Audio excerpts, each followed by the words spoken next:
আসসালামু আলাইকুম এভরিওয়ান, সবাই কেমন আছেন? আশা করি সবাই ভালো আছেন। তো দেখতে পাচ্ছেন ইতিমধ্যে আমাদের এক মিস্ত্রি ভাই, উনি খুব দক্ষতার সাথে উনি টাইসের কাজ করে। তো আমরা একটা কাজ নিচ্ছি এই ফদ্দারবাড়ি হবিগঞ্জ। তো কাজটা প্রায় 4000 ফুট টাইস লাগানি হবে। তো দেখতে পাচ্ছেন উনি টাইসের কাজ করতেছে, আসলে খুবই সৌন্দর্য দেখছেন আপনারা। দেখেন আসলে টাইসের জয়েন্টগুলো খুবই পারফেক্টভাবে অ্যাকুরেটভাবে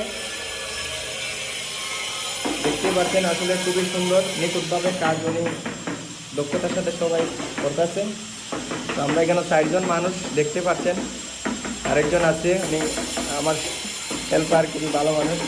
তো দেখতে পাচ্ছেন আসলে অনেক ভাইয়েরা অনলাইনে এসে কমেন্ট করেন যে ভাই আসলে টাইসের কাজ শিখবো, আপনার সাথে নেবেন নি। তো ভাই আমার মানুষ এমনই দেখতে পাচ্ছেন একটা আনছি, অনেক কাজ শিক্ষা নিতে আছে, ঠিক আছে। তো দেখতে পাচ্ছেন আমার মিস্ত্রি ভাই অনেক কাজ করতেছে, ঠিক আছে।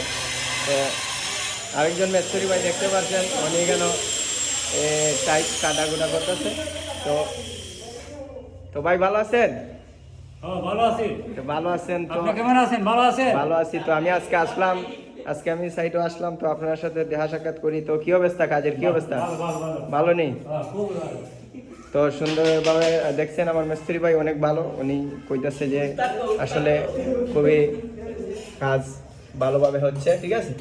তো এটি হচ্ছে কেসিং রুম, উনি কাজ করতেছে। আর উনি হচ্ছে ডাইনিং রুমও খুবই স্পেস, খুবই সুন্দর, খুবই ভালো লাগতেছে, ঠিক আছে। তো কাজের গুড়িটা ইচ্ছা দেখি অনেক সৌন্দর্য, অনেক দায়িত্ব সহকারে তারা কাজ করতেছে।